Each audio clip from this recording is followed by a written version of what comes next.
ကဲကျွန်တော်ပြီးခဲ့တဲ့ညကကစားသွားခဲ့တဲ့ချန်ပီယံလိပွဲစဉ်တွေကပွဲကြီးပွဲကောင်းလူစိတ်ဝင်စားမှုအများဆုံးပွဲဖြစ်တယ်ကျွန်တော် PSG နဲ့လီဗာပူးရဲ့ပွဲလေးကိုကျွန်တော်ပွဲပြီးသုံးသက်ချက်လေးအနေနဲ့ပြောပြပေးသွားမယ်ဒီပွဲကလီဗာပူးတို့အတွက်ကတော့တကယ်ကိုကန်ကောင်းခဲ့တဲ့ပွဲသူတို့ဒါပွဲစကလေးကပြင်သစ်မြေမှာသူတို့တရေပဲရအောင်ယူမယ်ဆိုတဲ့ပုံစံနဲ့ဒါပွဲစကလေးကပွဲထက်လာတယ်ပေါ့တကယ်လဲကန်လဲကန်အောင်တကယ်ပဲကျွန်တော် PSG ဟာကြီးပဲတောက်လျှောက်ဖိတယ်ဒါပေမဲ့နောက်ဆုံးမှာကန်ကောင်းခြင်းတော့ဒါ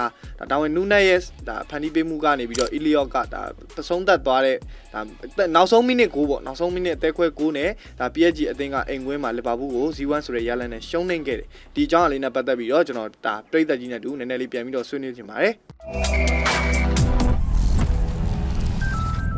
ကျွန်တော်တို့ဒီပွဲကတော့ကျွန်တော်ထင်ထားတာနဲ့တခြားစီပဲဗျလုံးဝကွဲထွက်နေတယ်ကျွန်တော် PSG အသင်းကိုကျွန်တော်လီဗာပူးကကောင်းကောင်းဖိဖိစီးစီးနဲ့ကစားနိုင်ခဲ့မယ်လို့ကျွန်တော်ထင်ခဲ့တာအဲ့ဒါလုံးဝ 100% ကျွန်တော်ဒီလီဗာပူးအသင်းကပဲကျွန်တော်ဖိဖိစီးစီးနဲ့ကစားမယ်လီဗာပူးပဲအတာရနဲ့အတာစီးနဲ့နိုင်သွားလိမ့်မယ်လို့ထင်ခဲ့တာဒါပေမဲ့အခုမှကျွန်တော်နိုင်တော့နိုင်သွားတယ်ဗျဒီပွဲတစ်ပွဲလုံးမှာကြည့်လိုက်ဗျဖျားစုအဲ့ဂိုးသွားတဲ့တလုံးမဲ့ကန်ခွင့်ရှိလိုက်တာလီဗာပူးအသင်းကတချမ်းကြီးစောင်းနေတာပထမပိုင်းရောဒုတိယပိုင်းရောဒီ PSG ရဲ့ဘက်ကကြီးပဲတောက်လျှောက်ဖိတယ်ဒီဟာကင်မီနဲ့နူနိုမန်ဒက်စ်က2ယောက်တောင်ဟိုးဘက်အတက်ကင်ရောက်နေပြီအဲ့လောက်ထိကိုကျွန်တော် PSG ဘက်ကလီဗာပူးကို pressure ပေးတယ်အဲ့ဒါတွေမှမဟုတ်သေးဘူးဒီဂိုးပေါက်ကန်သွင်းမှုဘယ်နှကြိမ်ရှိလဲဆိုလို့ရှိရင်ပထမပိုင်းရောဒုတိယပိုင်းရောတိုတယ်28ကြိမ်ထိရှိတယ်ဒါဂိုးပေါက်ကန်သွင်းမှုကြီးပဲဒါပြီးလို့ရှိရင်ဒီဂိုးပေါက်တဲ့တယ်ဗျာဂိုးသမားဒိန်ချာလုံးဆိုလို့ရှိရင်လဲကျွန်တော်6လုံး9လုံးလောက်ရှိတယ်တကယ်ဂိုးလောက်တဲ့အလုံးတွေဒါအလီဆင်အကောင်းဆုံးလက်စွမ်းပြသွားပြီးတော့ဒီနေ့ပွဲရဲ့တော့ချက်ကဒါလီဗာပူးကိုကယ်သွားတာအလီဆင်ပဲတကယ်ဒီကွာစကလီယာတို့ဒမ်ဘီလီတို့ဘာကိုလာတို့ဒါဂျောင်နာဗတ်တို့ကန်တဲ့အလုံးတွေဆိုလို့ရှိရင်တကယ်ဒိန်ဂျာလုံးတွေကိုမှသူတကယ်စိတ်သွားတယ်တပယ်စိတ်တွေပါတောင်ကျွန်တော်မြင်တွေ့ခဲ့ရတယ်ပေါ့ဒါအလီဆင်ရဲ့စိတ်ကတော်တော်ကြီးကိုကောင်းခဲ့တာဖြစ်တဲ့ကြောင့်မလို့ဒီပွဲရဲ့အကောင်းဆုံးကစားသမားစုကိုလည်းကျွန်တော်အလီဆင်ကပဲရသွားတယ်ပေါ့ပြီးလို့ရှိရင်ဓာတ်ပေါင်ဒါလီဗာပူးအသင်းကဒီနေ့ကစားကွက်ကိုတေချာကြည့်ကြည့်မယ်ဆိုလို့သူတို့လာတဲ့ပုံစံတိုင်းကဒီ PSG အသင်းကိုဒါသူတို့ဒီပွဲမှာ PSG သူတို့အဝေးကွင်းပေါ့ PSG အိမ်ကွင်းမှာတရေတမတ်ကိုအနည်းဆုံးရအောင်ယူသွားမယ်မဖြစ်မနေပုံစံနဲ့ရအောင်ယူသွားမယ်သူတို့ပွဲစကလေးကအတက်ကင်လဲလှုပ်လို့မရဘူးကွင်းလယ်မှာတော့ကောင်းကောင်းဟိုဘောလုံးမကင်နိုင်ဘူးဗျာအဓိကပြောရမယ်ဆိုလို့ရှိရင်ကျွန်တော် Premier League မှာအကောင်းဆုံးဆိုတဲ့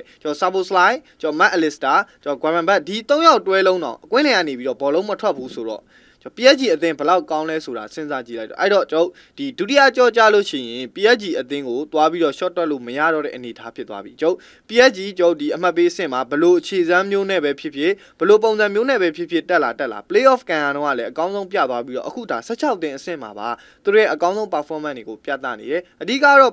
ဒီတိုက်စစ်ပိုင်းရောကွင်းလယ်ပိုင်းရောဒီနောက်တန်းရောဒီကိုသမားတော့တိတ်မဖမ်းအောင်ဗျာဒီဒူနာသူ့အနေနဲ့တလုံးပဲဖမ်းရတာအဲ့လုံးကလည်းဒါဂိုးပေးလိုက်ရတယ်ပေါ့အဲ့တလုံးကြောင့်ပဲဒါလီဗာပူးအသင်းက3မှတ်ရသွားတယ်ကျွန်တော်အရှိလေနောက်ရှင်ကြည့်မယ်ဆိုလို့ရှိရင်ဒီနေ့ပွဲမှာနော်ဒီနေ့ပွဲတစ်ပွဲကိုပဲပြောတာရှေ့ရပွဲတွေကိုတိတ်ပြီးတော့မပြောဘူးအဲ့ဒီပွဲမှာအရှိလေနောက်ကျွန်တော် PSG အသင်းကိုလုံးဝရှင်လို့မရတာလီဗာပူးပဲဒဇက်ကလေးမှရှင်လို့မရကွင်းလေရောနောက်တန်းရောကျွန်တော်ဗန်ဒိုက်တို့လည်းဘာမှမလုပ်နိုင်ဘူးကန်ခွင့်နေပေးရတယ်ကန်ခံရတယ်ကျွန်တော်တိုတယ်28ကြိမ်ဆိုတာမနှဲဘူးဗျာအမှန်တိုင်းပြောရမယ်ဆိုလို့ရှိရင်တော်တော်ကြီးကိုများတဲ့အမောက်အဲ့လိုမျိုးကန်ခံရတယ်အလီစင်သာကောင်းသွားလို့မဟုတ်လို့ရှိရင်ကျွန်တော်ဂိုးတွေအများကြီးပေးရနိုင်တယ်ပြီးလို့ရှိရင်ပထမပိုင်းမှာတော့ကွာစကဒီယာလည်းကျွန်တော်မထင်မှတ်ထားတဲ့နေရာနေပြီးတော့ကန်သွားတဲ့အလုံးဆိုလို့ရှိရင်ရှယ်ကြီးကျွန်တော်မျိုးလုံးထဲကတော့မထွက်ဘူးတော်တော်ကြီးကောင်းပါတယ်ကန်သွားတာကျွန်တော်ဂိုးသမားလည်းပုတ်တော့ပုတ်ပြီမဲ့ဒီလိုလှမ်းတော့မမီလိုက်ဘူးဗျလုံးဝတောင်းမှတောင်းအချင်းလေးတဲ့ကိုရအောင်ကန်သွားတယ်ဒါမဲ့လည်းအဲ့လုံးကကန်မကောင်းစွာနဲ့ဒါလူကြုံမောဖြစ်တဲ့အတွက်ကြောင့်မလို့ဒါဂိုးကန်ဆယ်ဖြစ်သွားတယ်ပေါ့နောက်တောက်လျှောက်အဲ့နောက်မှာကျွန်တော်ဘာကိုလာဆိုလို့ရှိရင်လည်းဒီဘက်ကဒီဘက်ဘာတူလဲကျွန်တော်ဒီ Robertson နဲ့အာနိုပဲဖြစ် Robertson သူကချိန်နေရဆိုတော့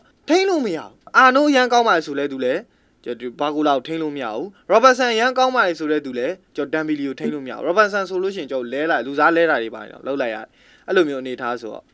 ့ဒီ PSG ရဲ့တိုက်စစ်ကတော်တော်ကြီးကြောက်ဖို့ကောင်းတယ်ကျွန်တော် Kvaratskhelia ရဲ့ဒါအဆုံးသက်သေးကြမှုတွေပါနတ်မှုတွေဒါပြီးလို့ရှိရင်ဘာကိုလာနဲ့ဒမ်ဘီလီတို့ရဲ့လှည့်မြန်မှုတွေကလီဗာပူးရဲ့နောက်တန်းကိုတော်တော်ကြီးရိုင်သွားစေတယ်ပေါ့အဓိကအချက်ကတော့အဲ့ဒါပါပဲကွင်းလယ်ပိုင်းမှာဆိုလို့ရှိရင်လည်းကျွန်တော် Fabian Ruiz ရဲ့ Fatiha ရဲ့ပြီးလို့ရှိရင်လူငယ်ကစားသမားလေးဒီ3ယောက်ကလည်းအဓိကတော့ဒါသူတို့ကွင်းလယ်ပိုင်းကလည်းတော်တော်ကြီးအားတာခဲ့တယ်ကျွန်တော်ကတော့ဒီနေ့ပွဲမှာအကြိုက်ဆုံးကစားသမားကိုပြောမယ်ဆိုလို့ရှိရင်Kvaratskhelia ရဲ့ပြီးလို့ရှိရင်ဒမ်ဘီလီကြိုက်တယ်နူနိုမန်ဒန်နဲ့ဟာကီမီဒီ4ယောက်ကိုအကြိုက်ဆုံးပဲ PSG အသင်းဒီနေ့ကစားသွားတာတော်တော်ကြီးကိုဒါကောင်းပါတယ်ကျွန်တော်အမြင်မှာဆိုလို့ရှိရင်လည်း PSG ကနောက်တစ်ဆင့်နောက်တစ်ပွဲပေါ့ဒုတိယအကြော့မှာလီဗာပူးအသင်းကိုဟိုဂိုးပြတ်နဲ့မဟုတ်လို့ရှိရင်တော့သူတို့တရေရအောင်လီဗာပူးအိမ်ကွင်းမှာ1-0ဆိုတဲ့ရလိုက်လောက်တော့သူ သူတို့အကောင်းဆုံးရအောင်စူးစမ်းလိမ့်မယ်လို့ထင်တယ်လီဗာပူးအသင်းဒီပုံစံတိုင်းဆိုလို့ရှိရင်တော့မချောင်တော့ဘူးပေါ့ကျွန်တော်ဒီရာမကန်ခင်တော့ထင်ခဲ့မိပါတယ်ကျွန်တော်တကယ်ထင်ခဲ့တာလီဗာပူးအသင်း AC ပဲပေါ့ PSG လောက်ကတော့9-9ပါတယ်ဆိုတဲ့အတွေးမျိုးဝင်လာခဲ့တယ်ဒါပေမဲ့အခုတကယ်ပထမအကြော့ကန်သွားပြီးတဲ့အနေအထားမှာကျွန်တော်လုံးဝမထင်မှတ်ထားတဲ့အနေအထားကိုဒါ PSG အသင်းကပြသသွားတာဆိုတော့ဒုတိယကြောကြလို့ရှိရင်လည်းတကယ်ပို့ပြီးတော့ဒါဒီထက်ပိုကောင်းတဲ့ပွဲကိုကျွန်တော်ဆက်ပြီးတော့စောင့်ကြည့်ရမှာပါဒီပွဲနိုင်သွားတဲ့အသင်းကတော့6မယ်ဗျဒီ16အသင်းအဆင့်မှာနိုင်သွားလို့ရှိရင် quarter final အဆင့်မှာကျွန်တော် Aston Villa နဲ့တွေ့ရဖို့များတယ်ဘာလို့ဆိုတော့ Club Brugge ကိုသူက 1-3 နဲ့နိုင်တာဆိုတော့ Aston Villa နဲ့တွေ့ရဖို့များတယ်ကျွန်တော် Premier League ကလပ်အချင်းချင်းပဲတွေ့သွားမလားဒါမှမဟုတ်ဒီ Liverpool ကိုဒါ PSG တို့ကဖြုတ်ချခဲ့ပြီးတော့ကျွန်တော် PSG နဲ့ Aston Villa နဲ့ပဲတွေ့သွားမလားဒီ Liverpool ကလည်းသူတို့အဝေးကွင်းမှာနိုင်3မှတ်ရတာဆိုတော့ဘာပဲပြောသူတို့အတွက်ကpressure လဲကင်းသလိုပို့ပြီးတော့လည်းအခွင့်အရေးများတယ်ပေါ့သူတို့အကောင်းဆုံးပိတ်ပြီးတော့ကစားမယ်ဆိုလို့ရှိရင်လည်း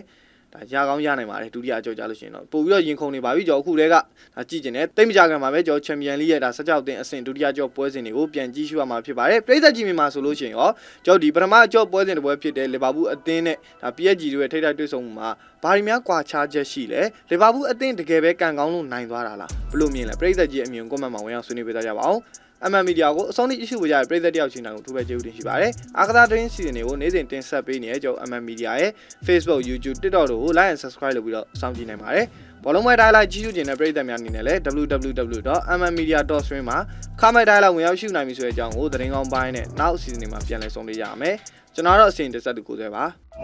။